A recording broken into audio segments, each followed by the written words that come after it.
जो हेडिंग रहेगा वो होगा परासरण दाब। परासरण दाब, ऑस्मोसिस प्रेशर।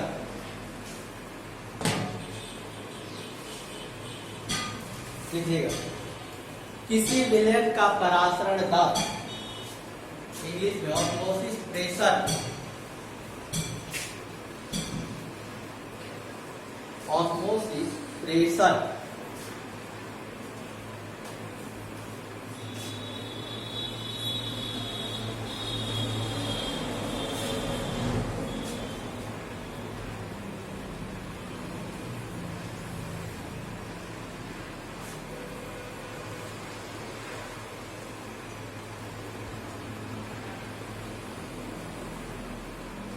ऑस्मोसिस प्रेशर परासरण दाब। लिखिएगा, किसी विलयन का परासरण दाब,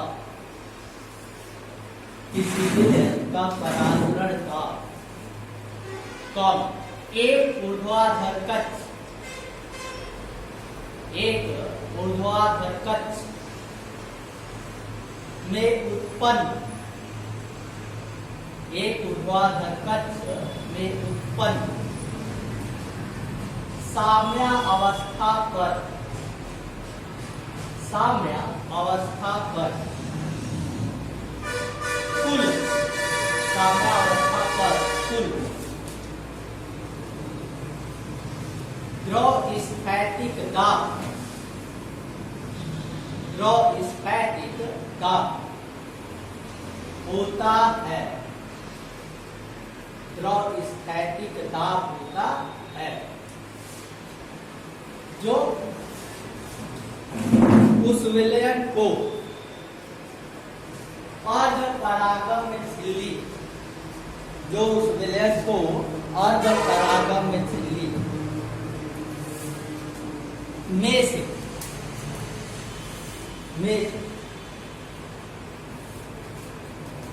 अर्ध परागम झिल्ली द्वारा लिखी, अर्ध परागम झिल्ली द्वारा विलायक को पृथक करने, विलायक को पृथक करने के लिए उत्पन्न किया जाता है, विलायक को पृथक करने के लिए उत्पन्न किया जाता है।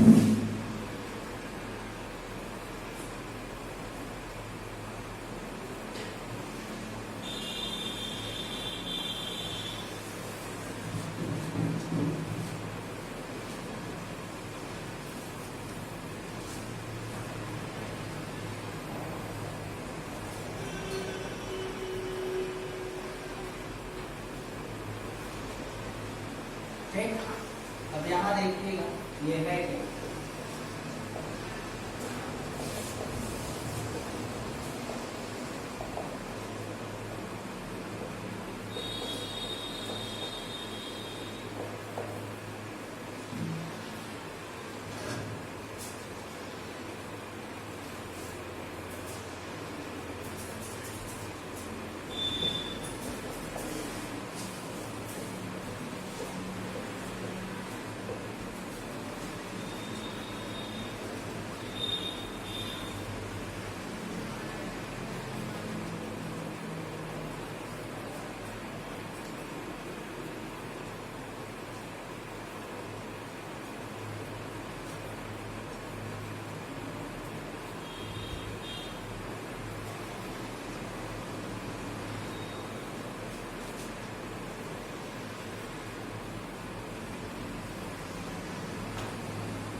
ठीक, अब ये है हमारा सॉल्यूशन, ये क्या है? सॉल्वेंट। ठीक, सॉल्यूशन अर्थात विलयन, और ये क्या है? विलायक है। ये सेमी मेम्ब्रेन लेयर है, अर्थात अर्ध परागम झिल्ली। ठीक, अर्ध परागम झिल्ली, और जाहिर सी बात है ये हमारा क्या है? सॉल्यूशन, और ये क्या है? सॉल्वेंट।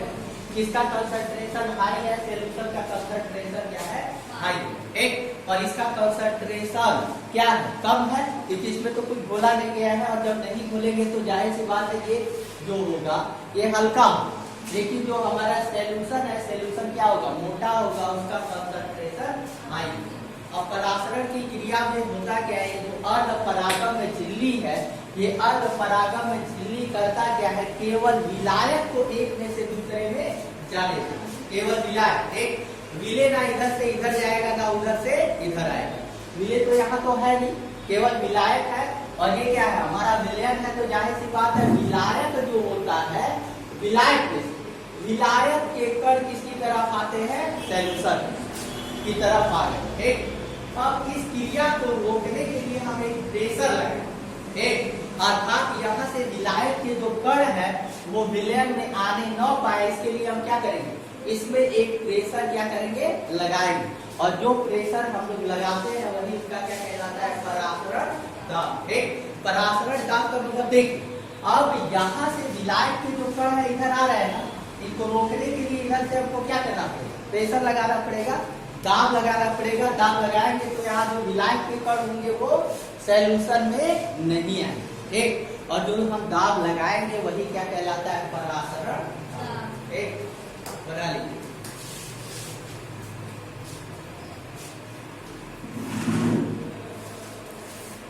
इसको और अच्छे तरीके से ऐसे भी हम ठीक रोकना है। तो अब हम यहाँ क्या करेंगे, दाब को लगाएंगे। ठीक, ये एक नली,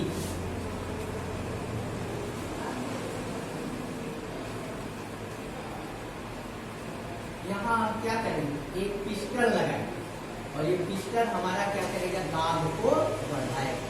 इधर से दबाएंगे तो जाहिर सी बात है विलायक के जो कण होंगे वो इधर से इधर नहीं आएंगे। ठीक, और जो दाब लगाएंगे, जो प्रेशर लगाएंगे, उसी प्रेशर को हम लोग क्या कहते हैं, परासरण दाब।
अगला है बॉयल वाट हाफ नियम। बॉयल वाट हाफ, बॉयल वाट हाफ।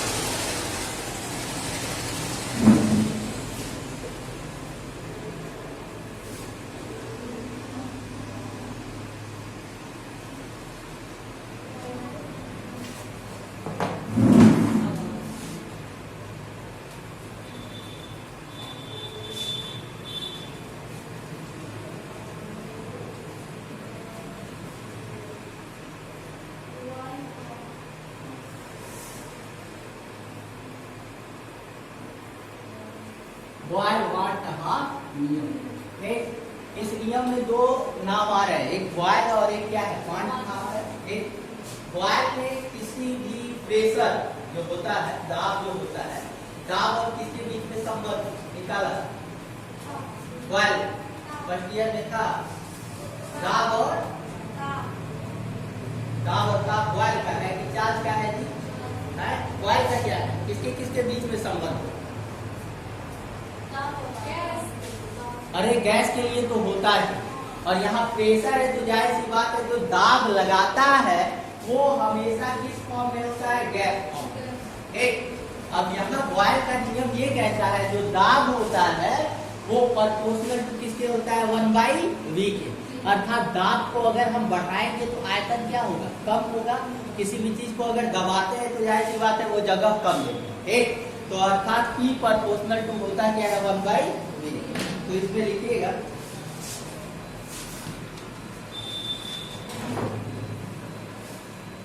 देखिए इस नियम के अनुसार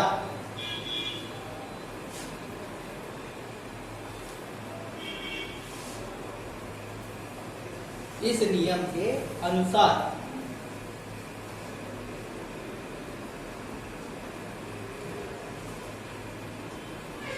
स्थिर ताप पर किसी विलयन का, इस नियम के अनुसार स्थिर ताप पर किसी विलयन परासरण दाब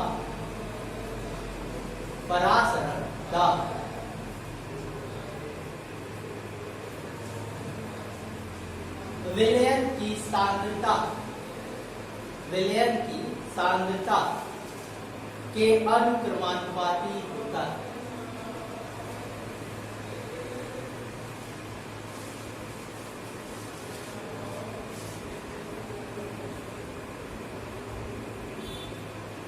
हो गया, आगे देखिए पैराग्राफ से स्थिर ताप पर यदि किसी विलयन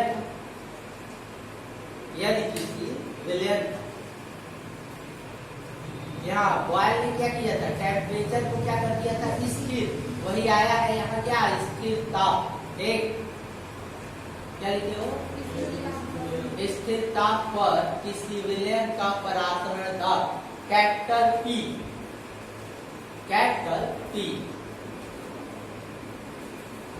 तथा विलयन की सांद्रता कैपिटल C, विलयन की सांद्रता कैपिटल C हो तो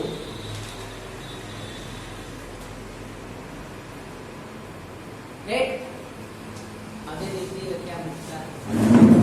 अब यहाँ देखिए विलयन का कंसंट्रेशन जितना हाई, परासरण दाब उतना क्या अधिक होगा। अगर विलयन का कंसंट्रेशन हाई है, विलयन में बहुत अधिक विलय पदार्थ मिलाया गया है, तो उसका परासरण दाब कम होगा या कम? यहाँ अभी बताया है हमने कि जो विलायक के कण होते हैं वो विलय में क्यों जाते हैं, क्योंकि यहाँ कंसंट्रेशन देखो, जैसे हम लोग कहते हैं टेम्परेचर, एक का टेम्परेचर 10 डिग्री सेल्सियस और एक का 100, एक का टेम्परेचर 10 और दूसरे का क्या है 100 डिग्री सेल्सियस हो गया, ठीक। और एक वही सॉल्यूशन है हमारा, एक का टेम्परेचर कितना है 20 डिग्री सेल्सियस है और ये कितना है 200, ठीक। किसका परासरण दाब अधिक होगा, इस विलयन का कि इसका? ये परासरण दाब नहीं, हीट किसमें अधिक से अधिक ट्रांसफर हो। यहाँ देखिए जितना ही ज्यादा टेम्परेचर का डिफरेंस होता है उतना ही ऊष्मा का प्रवाह बहुत तेजी से होता है। अर्थात जहाँ कंसंट्रेशन बहुत हाई रहता है विलयन का, वहाँ विलायक की कम क्या होगी, तेजी से आएंगे ना, क्योंकि यहाँ कंसंट्रेशन, विलयन का कंसंट्रेशन बहुत हाई रहेगा, तो विलायक जो होगा वो ये चाहेगा कि जल्दी से जल्दी दोनों का कंसंट्रेशन क्या कर इक्वल। अर्थात जितना अधिक सांद्रता रहता है विलयन का, उसका परासरण दाब उतना ही अधिक। हमारा परासरण दाब हमने क्या लिया, कितना P है, एक, और विलयन की सांद्रता कितनी है, C है, तो P प्रोपोर्शनल टू किसके हो जाएगा, C के। अर्थात कंसंट्रेशन जितना हाई होगा उतना ही परासरण दाब क्या होगा, अधिक से अधिक विलय अगर मिला दे तो परासरण दाब क्या होगा, बहुत ही अधिक हो जाएगा। अब जानते हैं प्रोपोर्शनल को हटाने के लिए लाते क्या है, कांस्टेंट लाते हैं ना प्रोपोर्शनल को हटाने के लिए, तो P इक्वल टू क्या हो जाएगा, A इंटू C हो जाएगा। प्रोपोर्शनल, यहाँ प्रोपोर्शनल को हटाने के लिए कांस्टेंट हमारा क्या है, K है, ठीक। आगे चलिए देखते हैं C का मतलब क्या है, C कंसंट्रेशन, और कंसंट्रेशन को कितने पदों में हम लोग व्यक्त करें? 7 एक। और इस 6 में से यहाँ कौन सा कंसंट्रेशन? कौन सा कंसंट्रेशन सोचिए, 6 में से कौन सा?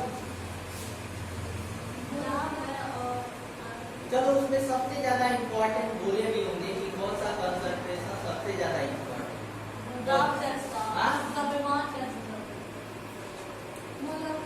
वो अंकित में वो अलग, यहाँ कौन सा कंसंट्रेशन? फिर से लिख रहा है, जरा देखो। P इक्वल टू के मैंने, ये हमारा क्या है? नियतांक है। एक ये क्या है? कंसंट्रेशन है अर्थात सांद्रता। और इस सांद्रता को हम लोग लिखेंगे क्या? विलेय के मोलों की संख्या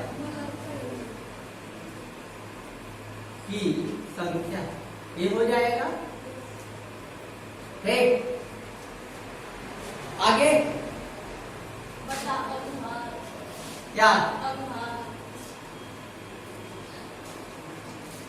अरे मोलों की संख्या मलबा कहाँ से आएगा?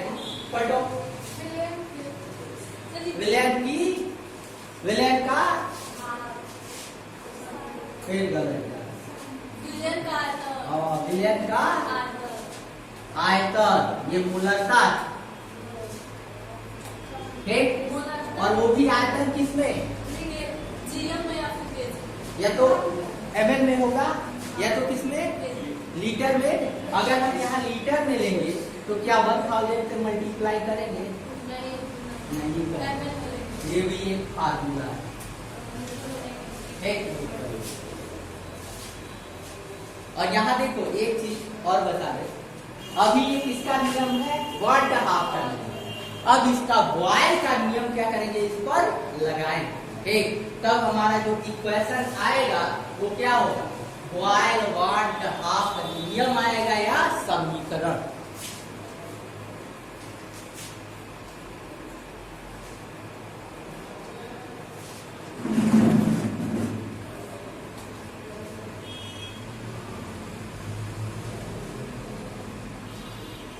हो गया?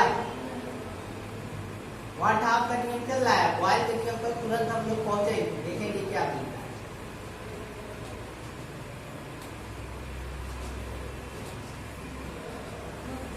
आगे देखो, यदि विलयन के कैपिटल वी लीटर में, यदि विलयन के कैपिटल वी लीटर में विलेय के मोलों की संख्या, विलेय के मोलों की संख्या 1 हो तो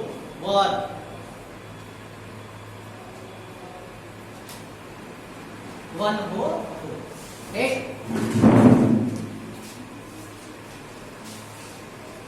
अब आते हैं यहाँ T इक्वल टू, मिला क्या? के मिल गया। ये T इक्वल टू क्या होगा? के। आगे आते हैं, विलेय के मोलों की संख्या कितना? 1 बटा विलयन का आयतन कितना? V। बिल्कुल सही। अगर E को इधर कर दे तो PV इक्वल टू मिलता क्या? के। ये किसका नियम है? बॉयल का। PV इक्वल टू होता क्या है? के, या PV इक्वल टू होता क्या है? नियतांक, या तुम लोग बॉयल के नियम में फर्स्ट ईयर में पढ़े होंगे, P प्रोपोर्शनल टू किसके? 1/V के। अगर P को इधर भेज देंगे तो P into V equal to हम क्या कांस्टेंट मान सकते हैं ना? वही चीज। यही तो किसी को नोट करना है।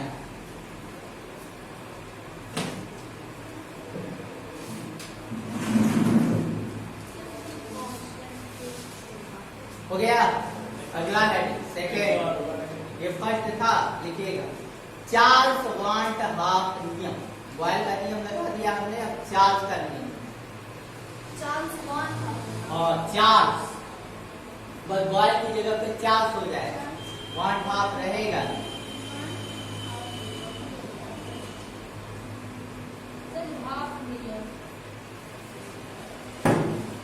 लिखिएगा स्थिर सांद्रता पर, अब यहाँ कंसंट्रेशन को इक्वल कर दें, स्थिर सांद्रता पर किसी विलेय का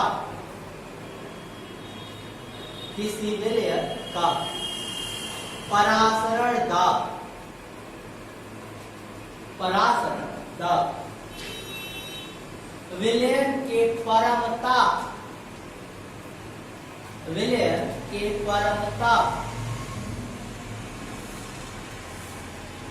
के समानुपाती के समानुपाती होता है, तो चार्ल्स के नियम के अनुसार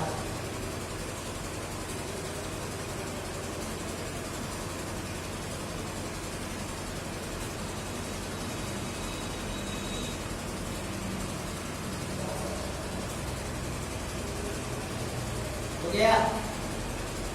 तो चार्ल्स के नियम के अनुसार, अब चार्ल्स का नियम क्या कहता है, अगर टेम्परेचर को अगर हम बढ़ाते हैं, एक यहाँ देखिए, यहाँ कंसंट्रेशन इसलिए नहीं रहेगा क्योंकि कंसंट्रेशन हमारा क्या है, समान स्थिर है ना, कंसंट्रेशन को बढ़ाना है ना कि घटाना है। तो जैसे बात है P प्रोपोर्शनल टू किसके होगा, विलयन के परमता। अगर टेम्परेचर को बढ़ाएंगे तो जाहिर सी बात है दाब क्या होता है, बढ़ता है। तो P प्रोपोर्शनल टू किसके हो जाएगा, T। अब यहाँ प्रोपोर्शनल को हटाने के लिए कांस्टेंट लेके आएंगे और वो कांस्टेंट क्या हो जाएगा, K डैश इनटू क्या हो जाएगा, T। और ये किसका नियम है, चार्ल्स। एक यहाँ K डैश है, वहां कंसंट्रेशन वो नियतांक कुछ अलग है, यहाँ नियतांक कुछ अलग है।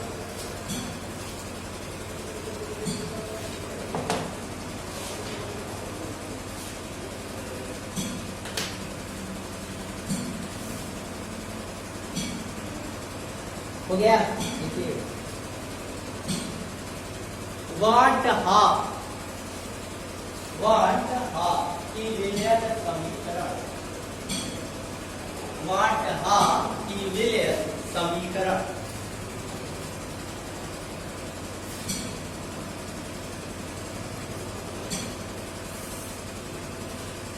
ठीक। आगे आते हैं, देखते हैं क्या मिलता है। दो नियम हो गया, एक किसका नियम है, बॉयल का है, और एक नियम किसका है, चार्ल्स। तो बॉयल के नियम के अनुसार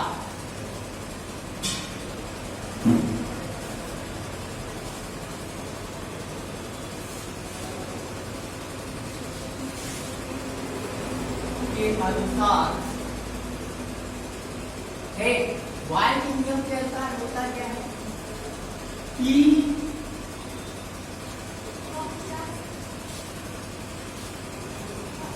नियम के अनुसार प्रोपोर्शनल किसके,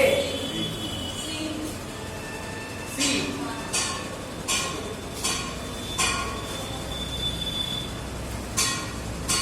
चार्ल्स के नियम के अनुसार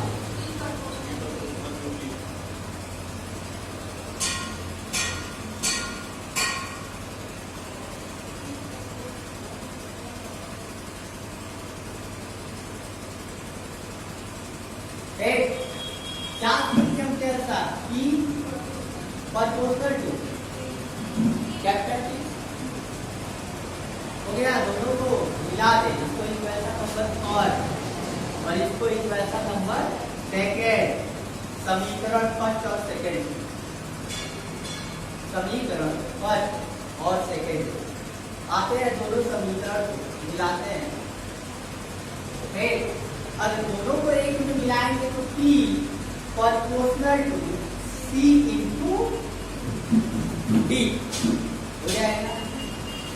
अब C इक्वल टू होता है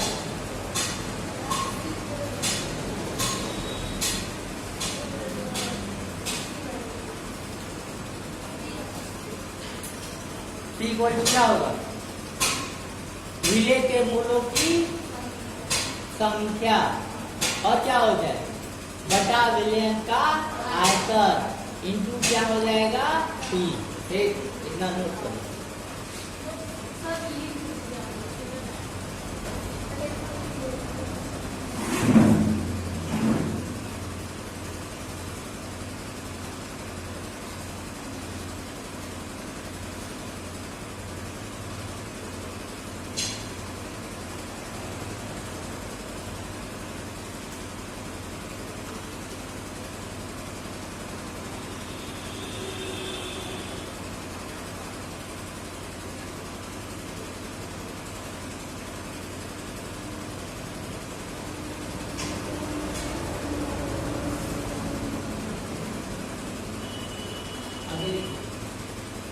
यदि विलयन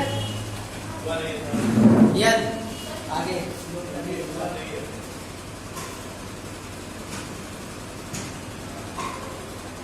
यदि विलयन का विलयन स्थिरांक यदि विलयन का विलयन स्थिरांक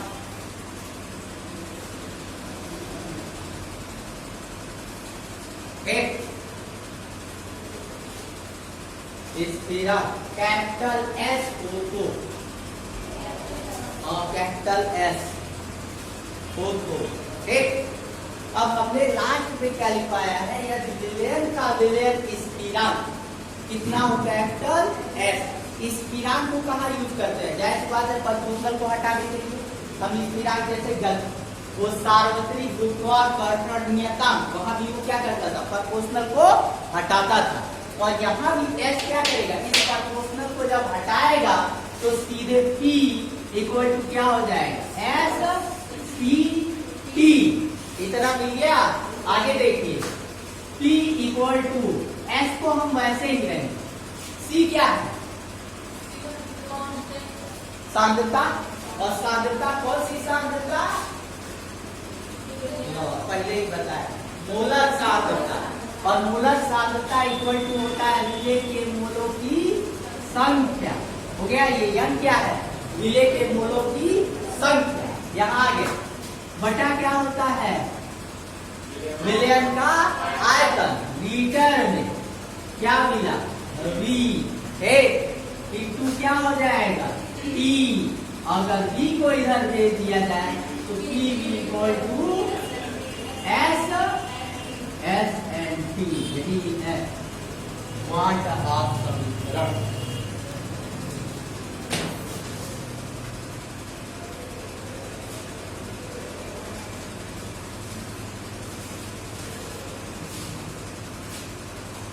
एक लाइन और अगर एन क्या है बाबू, स्मॉल एन क्या है, हाँ विलेय के मोलों की संख्या। विलेय के मोलों की संख्या इक्वल टू हो जाएगा ये विलेय का भाग बटा मिल जाएगा ना, तो भी हो सकता है। या एक ऐसे भी लिख सकते हैं P इक्वल टू एस को बाद में अगर लिखते हैं तो एन इक्वल टू क्या हो जाएगा, विलेय का भाग स्मॉल w बटा विलेय का अनुभाग स्मॉल m। क्या हो जाएगा एस टी। ठीक। और इस फार्मूले पर जितना इंपॉर्टेंट लिखना होगा लिख लीजिए, क्योंकि बोर्ड में अगर आएगा तो केवल इस पर ध्यान दीजिए। ठीक।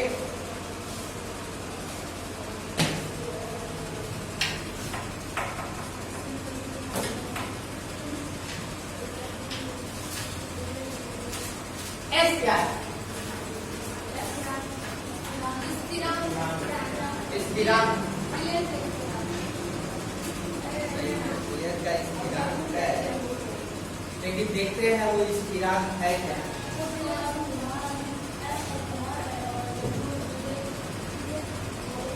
अच्छा ये किसका नियम है, किसका नियम है, हाँ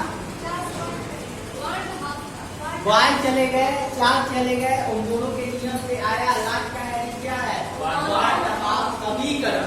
तो यहाँ ये जो S है इसको या तो विलयन स्थिरांक कहेंगे या तो वाट हाफ गुणांक। क्या कहेंगे, वाट हाफ गुणांक, क्योंकि इसको लाया कौन है, वाट हाफ। लास्ट की वैल्यू वही है। ठीक। अगला लिखिएगा सम पराशरी विलयन। इंपॉर्टेंट डाल दीजिए, और एक लाइन का है और एक ही नंबर में पूछता।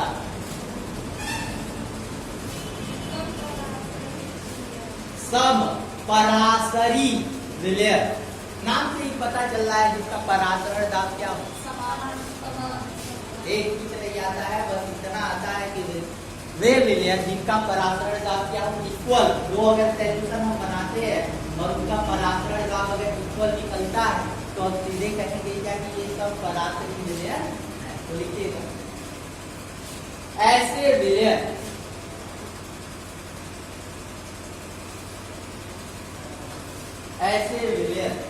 जिनके समान का जिनके समानता परासरण दाब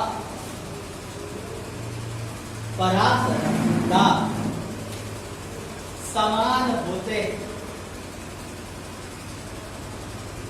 समपरासरी विलय कहलाता है।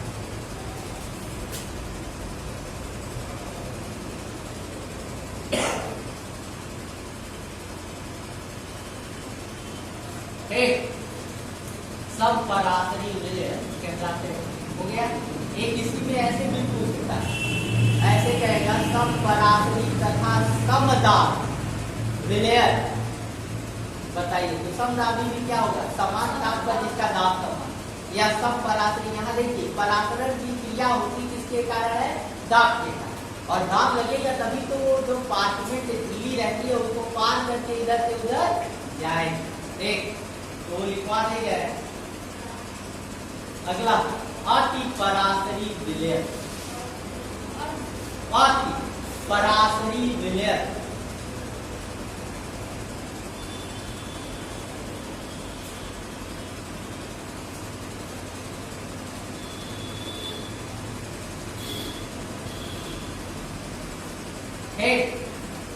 अब इसका क्या होगा? बताइए क्या होगा? क्या? बहुत अधिक परासरण दाब होता है तो हम क्या कहते हैं? समपरासरी विलय। वे विलय जिनका परासरण दाब